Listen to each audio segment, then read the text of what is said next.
Hello everyone, welcome to my channel Higher Mathematics.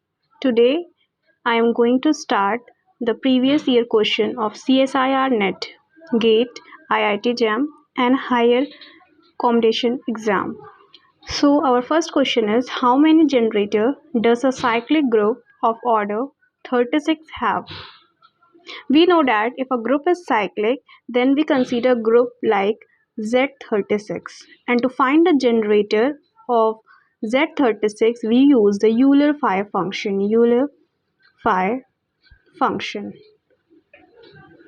phi, that is phi 36, and we know that phi 36 can be written as phi 3 square into 2 square, that is equals to phi 36 to 3 square into phi 2 square, that is 3 square minus 3 and 2 square minus 2, that is 3 square minus 3 is 6 into 2, that is 12.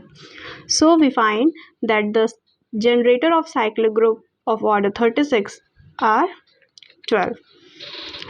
So this is the solution. If you like this video, then you can hit the like button, and for more such video you can subscribe my channel. Thank you.